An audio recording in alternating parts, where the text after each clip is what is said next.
Друзья, приветствую вас, утренний обзор. Давайте рассмотрим ключевые события, какие у нас намечаются, а также куда пойдет на открытии доллар, рубль, нефть, золото, серебро и другие ключевые активы. Так, друзья, ну вот по факту вчерашнего выпуска видео по ситуации в Техасе, что сейчас происходит, на что следует обратить внимание, как это повлияет вообще на движение мировых котировок и цен на нефть. Я вот вчера немножко графиков попустил. Вот. Ну и вроде как действительно прогноз погоды указывает, что до конца этой недели непростая ситуация в Америке, связанная с погодой, закончится. Вопрос только в сроках восстановления, когда восстановится подача электроэнергии, добыча и транспортировка газа и нефти. Соответственно, этот момент мы будем мониторить, потому что он очень важный. Так, ну вот вчера еще интересная в ведомостях статья: в Сбербанке спрогнозировали ослабление рубля в третьем квартале из-за выездного туризма. То есть здесь вот в статье сказано, один из факторов, это фактор, связанный с выездным туризмом. Выездной туризм, соответственно, предполагается усилиться из-за того, что произойдет вакцинация, пойдет спад заболеваемости, люди поедут по миру кататься. Но это вполне естественно, это прекрасно. Тут есть ссылочка на видео, в котором вот это все рассказывается, там немножко другими словами говорится.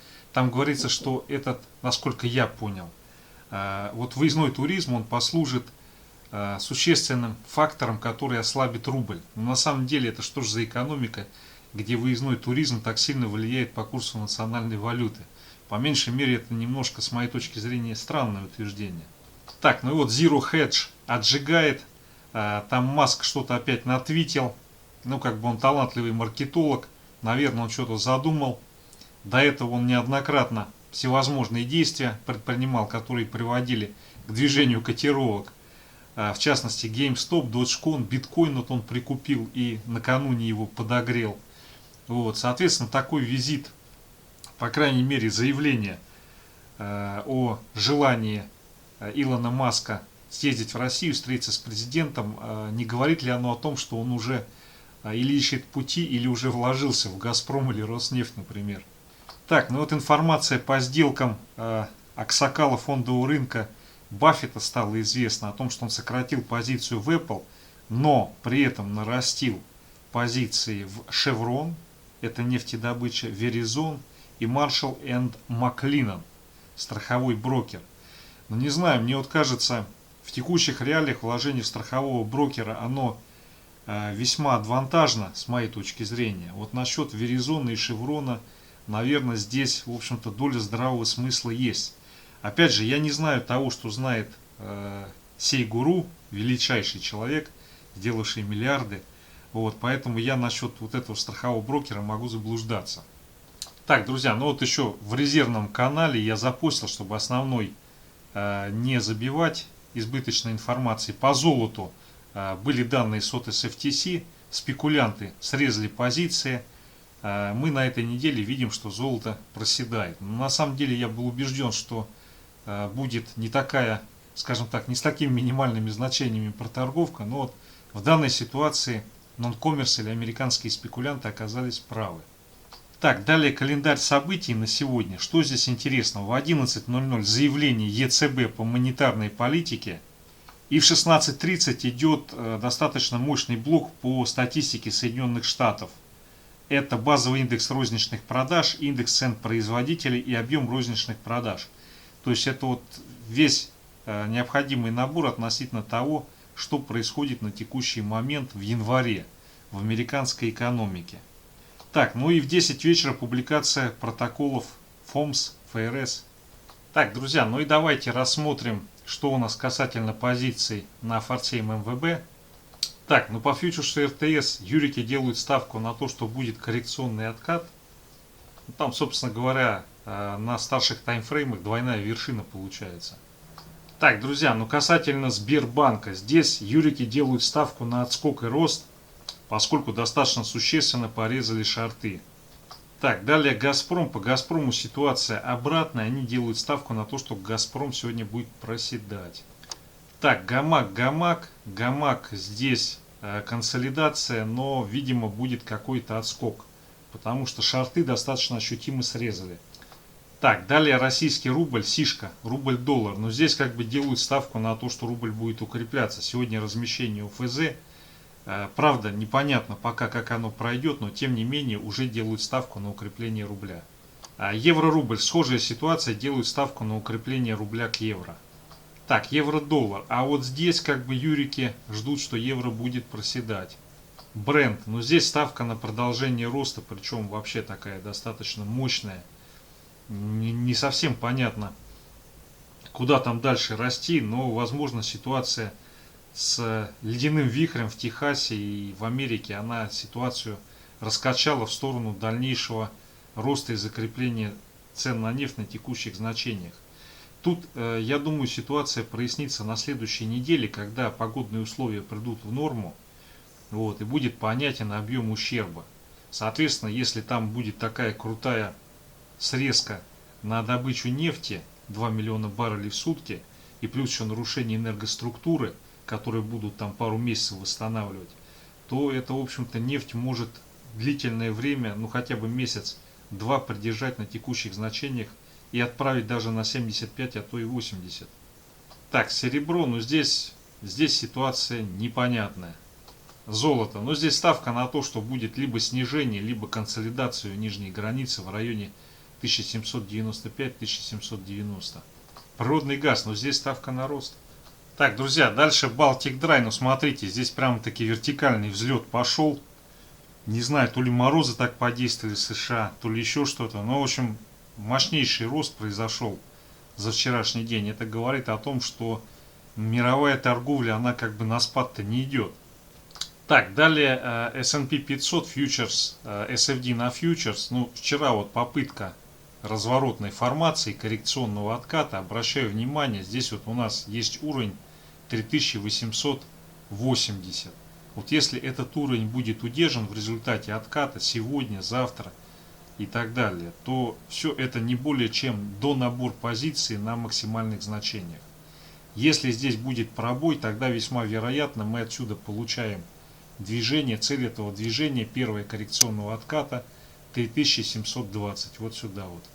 Но на сегодня идет попытка вчерашнее снижение отыграть, развернуться и попробовать потестить максимум.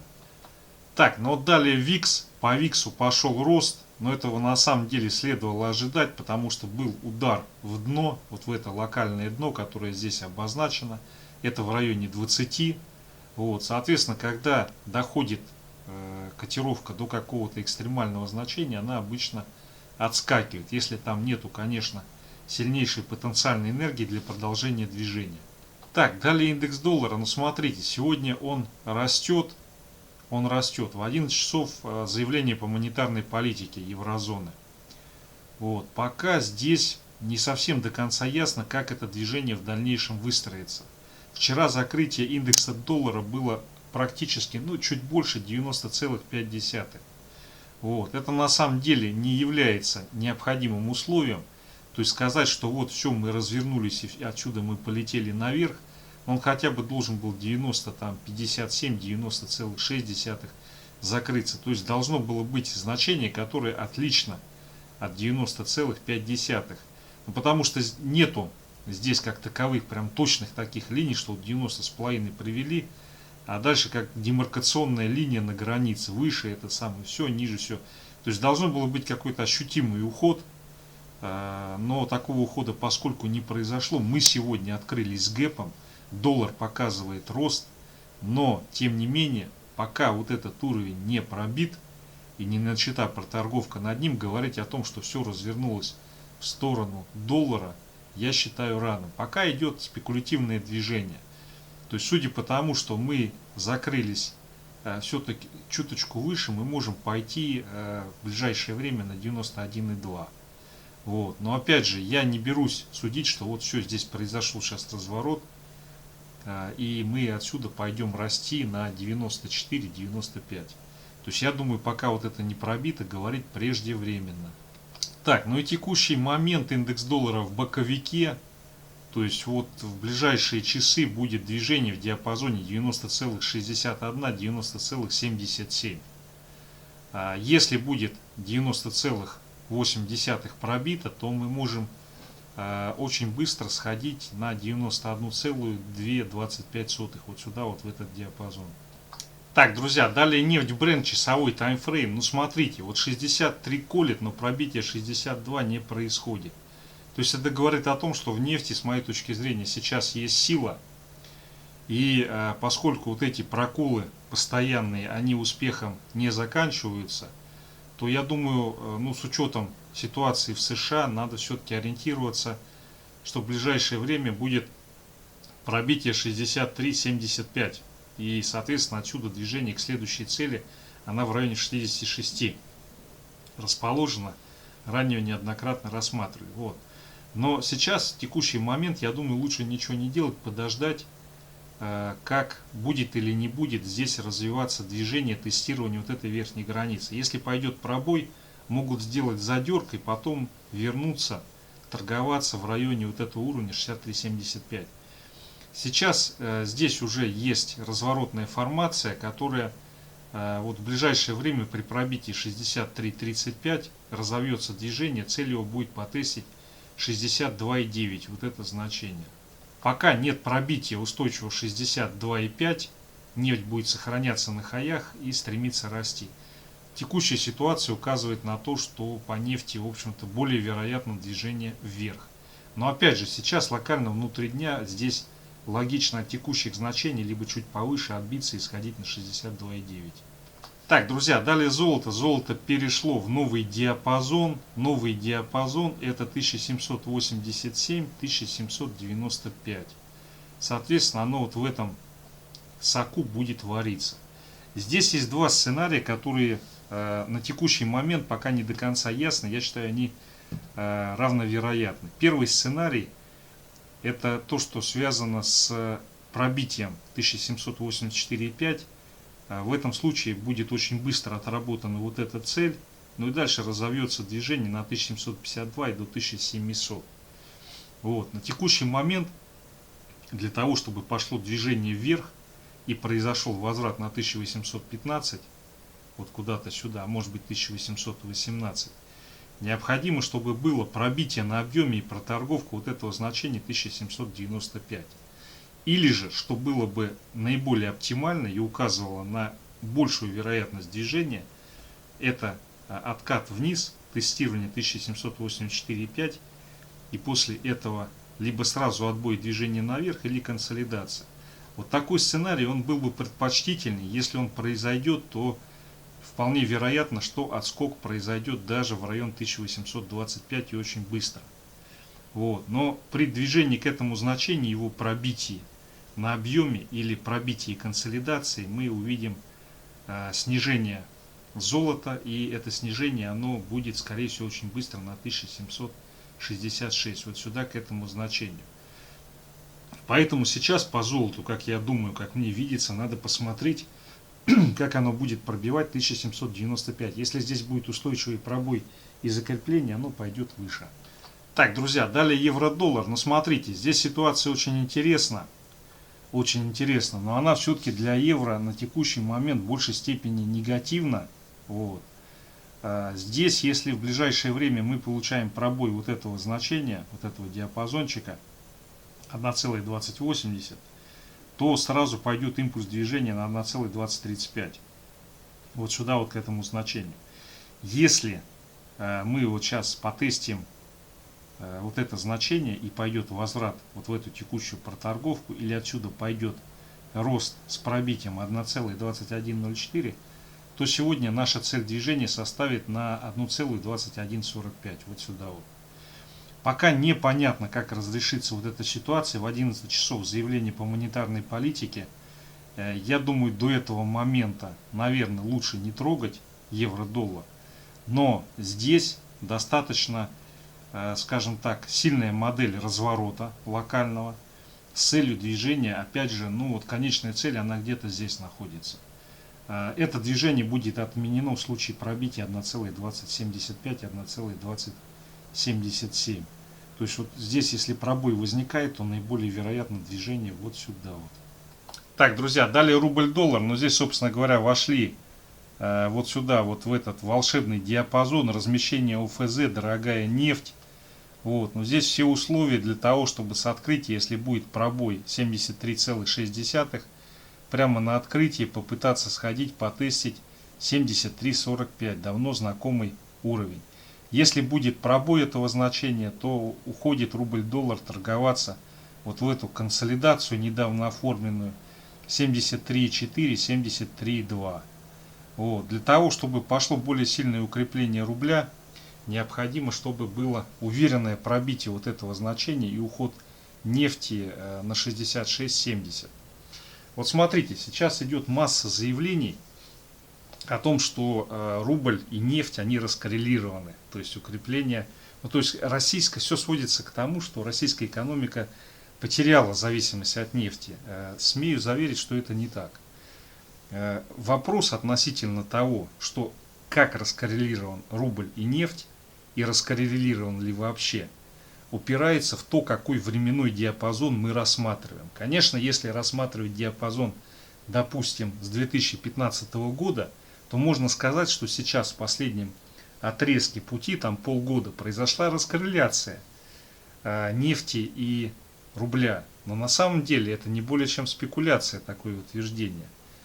Потому что если брать, например, отрезок на протяжении полгода, либо 10 месяцев, то там очень высокая степень корреляции между ценами на нефть и, ну, даже 6 месяцев и долларом. Да, там есть определенные изменения этой корреляции, но эти определенные изменения, которые происходят, они указывают на появление некого фундаментального или неких фундаментальных факторов, или так называемой систематической ошибки, которые вносят погрешность в поведение так называемого черного ящика, то есть поиск определенной математической закономерности между двумя факторами, которые абстрагируются от изменения фундаментальных предпосылок.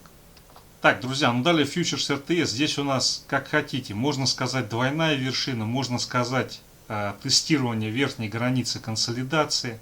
Вот, но в любом случае здесь наметилась на дневном таймфрейме тенденция на то, что произойдет коррекционный откат как минимум на 145, 500, 145, вот сюда, в этот диапазон.